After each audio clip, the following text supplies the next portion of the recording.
খুব বেশি হলে আর 20 থেকে 22 দিন হাতে সময় রয়েছে।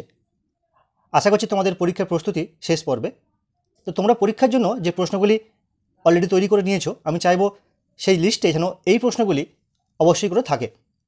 তো প্রথমে দেখে নাও সিসি 8-এর কোন 5 নম্বরের প্রশ্নগুলি অত্যন্ত গুরুত্বপূর্ণ।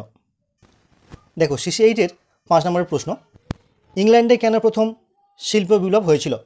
এই যে প্রশ্নটি। ইউরোপীয় অর্থনীতিতে সপ্তদশ শতকের সংকট বলতে কী বোঝো? এই প্রশ্নটি। মুদ্রণ বিপ্লব সম্পর্কে সংক্ষিপ্ত টিকা লেখো। এই প্রশ্নটি। এই যে 3টি প্রশ্ন দিলাম, ইংল্যান্ডের শিল্প বিপ্লব, সপ্তদশ শতকের সংকট এবং মুদ্রণ বিপ্লব, আমি মনে করছি বা আমার মতে এই 3টে প্রশ্ন তোমাদের যে 8টা 5 নম্বরের প্রশ্ন পরীক্ষায় পড়ে, যেখান থেকে তোমাদেরকে 4টে লিখতে হয়, সেই 8টার মধ্যে এই 3টে প্রশ্ন কিন্তু থাকছে। এটা আমি মনে করছি যে এই 3টে প্রশ্ন কিন্তু অবশ্যই থাকছে। সঙ্গে আরও 2টি প্রশ্ন দেখো, বৈজ্ঞানিক অগ্রগতির যুগে আইজ্যাক নিউটনের অবদান এবং জন লক কীভাবে একটি উদারনৈতিক রাষ্ট্ররেখার রূপ তৈরি করেছিল। অর্থাৎ এই 1 নম্বর প্রশ্ন, এটা 2 নম্বর, এটা 3 নম্বর প্রশ্ন এবং 4 সঙ্গে একটি 5। এই যে 5টি প্রশ্ন তোমাদের যেন যে পরীক্ষার প্রস্তুতি নিয়েছো তোমরা, সেই প্রস্তুতির লিস্টে যেন এই 5টি প্রশ্ন অবশ্যই করে থাকে। কারণ এই 5টি প্রশ্ন আমার মনে হয়েছে সিসি 8-এর জন্য অত্যন্ত গুরুত্বপূর্ণ, বিশেষ করে এই বছরের জন্য। আশা করছি এই 5টি প্রশ্ন তোমরা কিন্তু তৈরি করে নিয়েছো। তো এই গেল সিসি 8-এর। এবার দেখে নেব সিসি 9-এর 5 নম্বরের প্রশ্নগুলি। সিসি 9-এর 5 নম্বরের যে 5টি প্রশ্ন তোমাদের লিস্টে অবশ্যই থাকা উচিত বলে মনে করছি আমি, বা থাকা প্রয়োজন, সেগুলির প্রথমটি দেখো, জাট ও সাওয়ার পথের মধ্যে পার্থক্য নির্ণয় করো। অর্থাৎ এই প্রশ্নটি। পানিপথের প্রথম যুদ্ধ এবং খানোয়া যুদ্ধ, এই যে প্রশ্নটি কিন্তু এটা মারাত্মক ইম্পর্টেন্ট কোশ্চেন, এটা আমার মনে হয়েছে।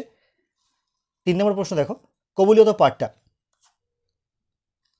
4 নম্বর প্রশ্ন দেখো, মুঘল যুগে সুফি সিলসিলার বৈশিষ্ট্যগুলি উল্লেখ করো। এবং 5 নম্বর প্রশ্ন দেখো, মুঘল আমলে সুরাট বন্দরের গুরুত্ব।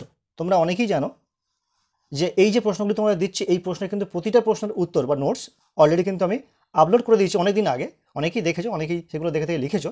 যারা দেখুনি তারা দেখে নিতে পারো। তো যাই হোক, এই 5টি প্রশ্ন কিন্তু তোমরা তোমাদের সিসি 9-এর লিস্টে অবশ্যই করে কিন্তু রেখো। কারণ এই 5টি প্রশ্ন আমার মনে হয়েছে তোমাদের এবছরের জন্য অত্যন্ত গুরুত্বপূর্ণ সিসি 9-এর জন্য।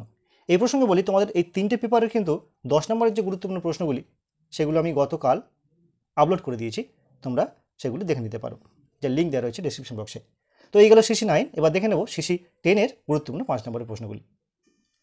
দেখে নাও সিসি 10-এর 5 নম্বরের কোন প্রশ্নগুলি অত্যন্ত গুরুত্বপূর্ণ আমার মনে হয়েছে যেগুলি দেখো, দাক্ষিণাত্য ক্ষত, এটি অত্যন্ত গুরুত্বপূর্ণ প্রশ্ন।